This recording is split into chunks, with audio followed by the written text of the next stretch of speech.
Hello everyone, welcome to Sri Ram's IAS YouTube channel. This is your mentor Arzu Kakkar. I hope you all are doing well, things are fine at your place. With this, let's begin with today's lecture where we'll be discussing these articles that you can see in front of you. I'll give you a brief क्या cover करना है आज. आप देख भी सकते हो आपके सामने लिखे हुए आर्टिकल्स. इन सब के बारे में हम बात करेंगे इन डिटेल. प्रीलिम्स के पॉइंट ऑफ व्यू से भी है, मेंस के पर्सपेक्टिव से भी है. तो ये जो स्कीम, ये जो मिशन आपको दिख रहा है, अमृत स्कीम, अमृत मिशन, तो इसके बारे में बात करेंगे.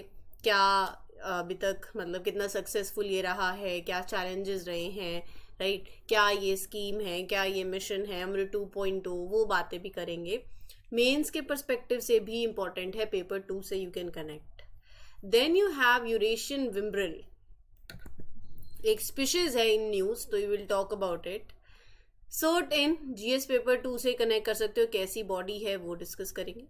प्रगति 2024 क्या है, एंड रुद्रम 2 मिसाइल डिफेंस के पर्सपेक्टिव से इम्पॉर्टेंट है. ठीक है जी, तो ये सारे आर्टिकल्स आज हमने कवर करने हैं इस पर्टिकुलर लेक्चर के अंदर. सेशन अच्छा लगता है तो please make sure that you mark your attendance by liking this lecture.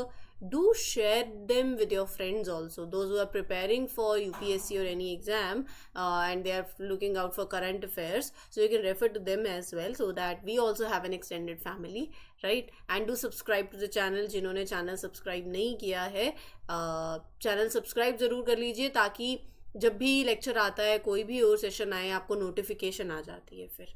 ठीक है जी, चलिए तो आज का लेक्चर शुरू करते हैं with the very first article.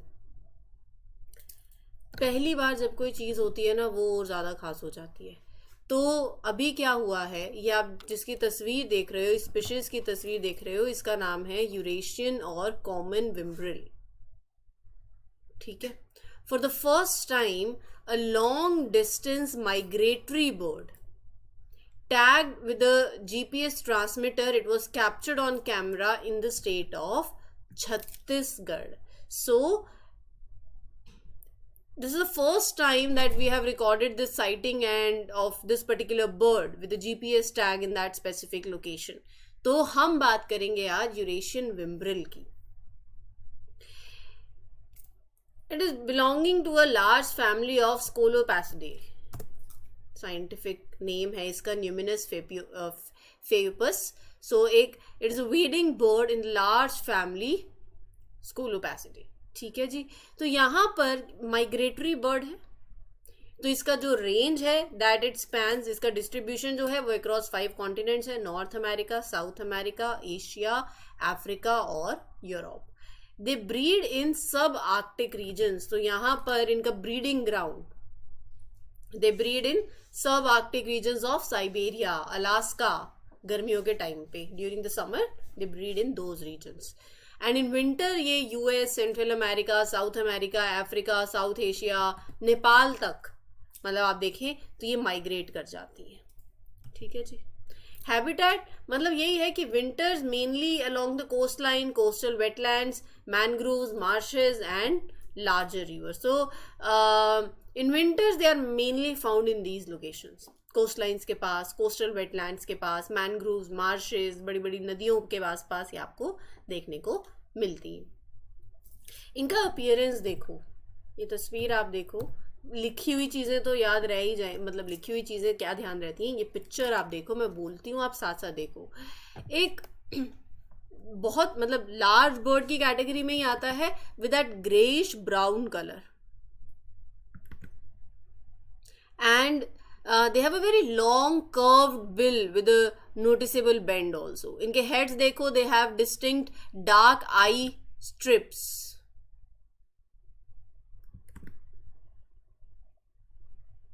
Right. And कैसे रहना पसंद करती हैं ये, दे आर जनरली सॉलिटरी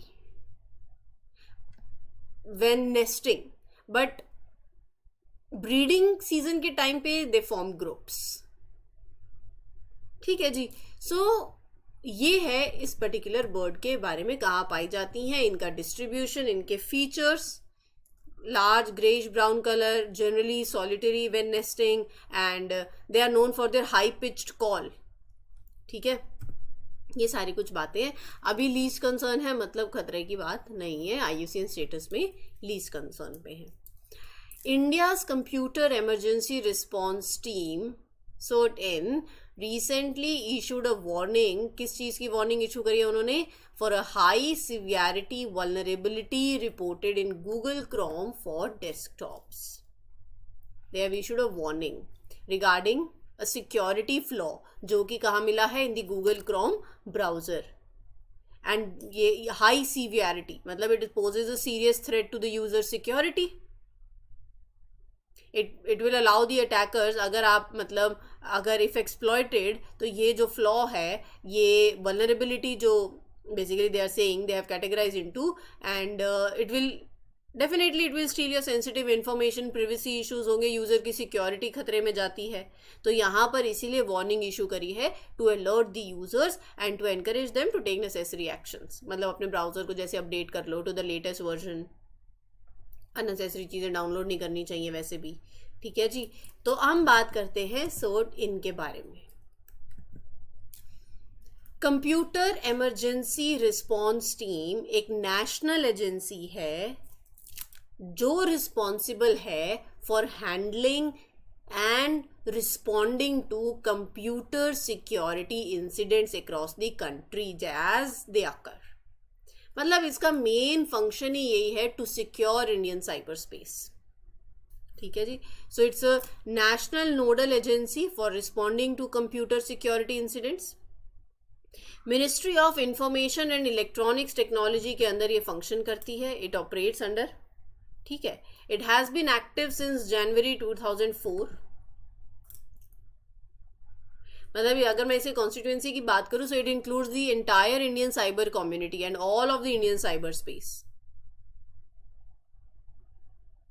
ठीक है, कौन सा एक्ट इससे जुड़ा हुआ है? Information technology amendment act 2008 designated CERT-N to serve as the national agency to perform these functions. कौन कौन से functions वो मैं भी आपको बताती हूँ। So under this particular act of 2008, this agency is tasked with several functions. वो हैं ये functions। क्या functions हैं मैं आपको बता देती हूँ, लाइन्स आप रीड कर लेना। मतलब जैसे साइबर सिक्योरिटी इंसिडेंट होते हैं, ब्रीच होती है, तो you have to address it, you have to respond it, you need to promote cyber security awareness, alerts, forecasts, you need to provide training to enhance cyber security skills, you need to promote cyber security awareness, you need to recommend, implement the measures जो कि enhance करें security of the information system। ठीक है, you need to coordinate with other national and international organizations on cybersecurity issues. You need to issue alerts, advisories, guidance on threats and vulnerabilities. तो ये सारे इनके functions हैं। It is empowered to call for information, issue directions. यही सब है, right? So it collection, analysis, dissemination of information, ये सारा इसका काम है। आगे चढ़ने से पहले मैं इसके बारे में आपको और बता देती हूँ। मतलब साइबर, जैसे अभी इन्होंने वार्निंग इशू करी, तो जो भी पोटेंशियल साइबर सिक्योरिटी थ्रेट है उसको प्रिडिक्ट करना एंड टाइमली इशू करना वार्निंग्स को, राइट? तो कोई, आई थिंक इसमें कोई रॉकेट साइंस नहीं है, चीज़ें क्लियर हो गई होंगी। सिंपल यही है that to perform these functions also they have this authority, and to perform these functions it is empowered to call for information, issue directions to the service providers, intermediaries. तो यही है, it provides services to organizations in government, public and private sectors also, right? It has the authority to request information, give instructions to service providers, intermediaries, data centers, body corporates, any other individual also, those who are involved in cyberspace। ठीक है, चलिए आगे बढ़ते हैं। प्रगति 2024। The Central Council for Research in Ayurvedic Science, an autonomous body under the Union Ministry of Ayush, launched प्रगति 2024। प्रगति 2024 का full form pharma research in Ayurgyan and techno innovation. मैं आपको ये फुल फॉर्म दिखाती हूँ।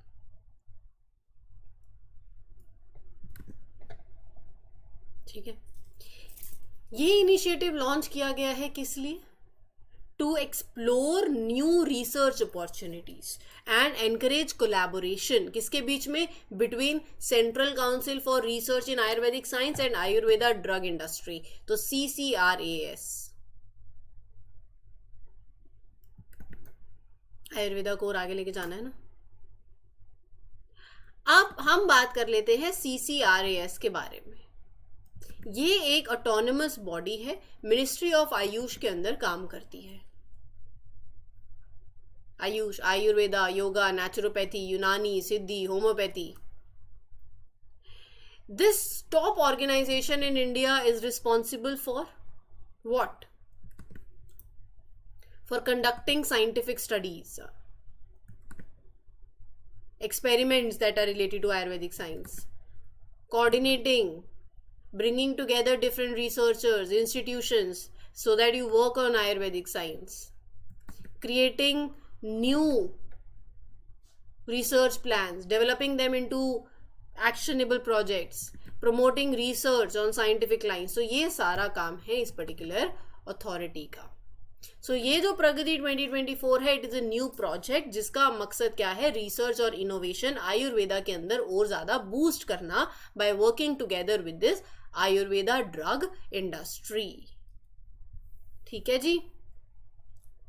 तो यहां पर सब research activities of CCRAS, research activities of the council includes medicinal plant research, मतलब यू स्टडी प्लांट्स जो आप ट्रेडिशनल मेडिसिन के अंदर यूज किए जाते हैं बाय वेरियस एथनिक ग्रुप्स। ठीक है जी। ड्रग स्टैंडर्डाइजेशन, मतलब यू आर इंश्योरिंग कि आयुर्वेदिक मेडिसिन जो हैं they meet safety standards, quality standards. Pharmacological research, you study out कि कैसे आपका आयुर्वेदिक मेडिसिन जो है that will work in your body and their effects as well. Clinical research, you are testing Ayurvedic treatments on patient ताकि आप उनकी effectiveness को, safety को चेक करें। Literary research and documentation, you are analyzing the ancient texts, documents जो कि आयुर्वेदा से related हैं, right? Tribal healthcare research program, researching traditional healthcare practices that were used by tribal communities, और आप उनको integrate करो with the modern practices। तो ये सारा इसका काम है। CCRAS की हेडक्वार्टर कहाँ है? न्यू दिल्ली के अंदर। So it also does formulation, coordination, development, promotion of research on scientific lines. ठीक है जी, चलिए आगे बढ़ते हैं। रिसेंटली DRDO ने successfully flight tested Rudram 2 from Su-30 MKI platform of IAF off the coast of Odisha. ये आप देख रहे हो picture. Rudram 2 is a missile जो कि डेवलप करी गई है इंडिया के अंदर। सॉलिड फ्यूल का ये यूज करती है फॉर प्रोपल्शन। ये कुछ बातें आपको ध्यान में रखनी है। एयर से लॉन्च होती है, ये आपका एयरक्राफ्ट है, ठीक है, ये लॉन्च करेगा इस पर्टिकुलर मिसाइल को। सो ये एयर से लॉन्च होने वाली मिसाइल है, specifically from Sukhoi 30 MKI fighter jet of the Indian air force. It is design to be launch from an aircraft to hit the targets on the ground. क्या targets? It can neutralise various enemy assets, bunkers हो गए, vehicles हो गए and anything. सो एक air to surface missile है जिसकी range almost 350 kilometre की है। एंड फ्रॉम आप इसको कहाँ से लॉन्च कर रहे हैं? From a Sukhoi 30 MKI fighter of IAF। Solid propelled air launch missile system है, सॉलिड फ्यूल प्रोपल्शन। तो इस मिसाइल के अंदर it incorporates advanced technologies that are developed by various laboratories of DRDO in India. ठीक है जी। So recently DRDO ने successfully test किया है रुद्रम 2 का by launching it from the Sukhoi 30 MKI fighter jet of the coast of Orissa. तो मैं इसको रुद्रम 2 बोल रही हूँ, तो मतलब रुद्रम 1 होगा, there will be a series. Yes, ये जो मिसाइल्स है ना, they are design to be new generation anti radiation missiles. They target and destroy क्या enemy surveillance systems, communication systems, radar, command centers on the ground. We have Rudram 1 missile also, 150 kilometer range की. It used INS GPS for guidance. And 2020 में इसका पहला test हुआ था. ये जो missiles हैं इनका मेन मकसद है suppression of enemy air defence, मतलब to destroy, to disable enemy defences from long distance. ऐसी मिसाइल यूज करके हमारे इंडियन एयरफोर्स ऐसे मतलब they will improve their safety, their effectiveness, right. So ये आपका डिफेंस है. यहाँ से यूपीएससी प्रीलिम्स में सवाल पूछ सकती है. आगे बढ़ते हैं with the next article, that is Amrit mission. कल हमने मतलब कल पढ़ा था अर्बन गवर्नेंस के बारे में, अर्बनाइजेशन के रिगार्डिंग कि रैपिड अर्बनाइजेशन हो रहा है और इससे it is happening in India and उसके क्या क्या चैलेंजेस हैं in terms of infrastructure development. हमने इस पे आर्टिकल्स पढ़े. करंटली अगर मैं आपके साथ बात करूं तो 36% हमारी इंडिया की पॉपुलेशन जो है वो सिटीज में रिजाइड कर रही है. और ये फिगर ऐसा नहीं कि कम होगा, बढ़ेगा. 2047 तक इट विल सरपास 50%.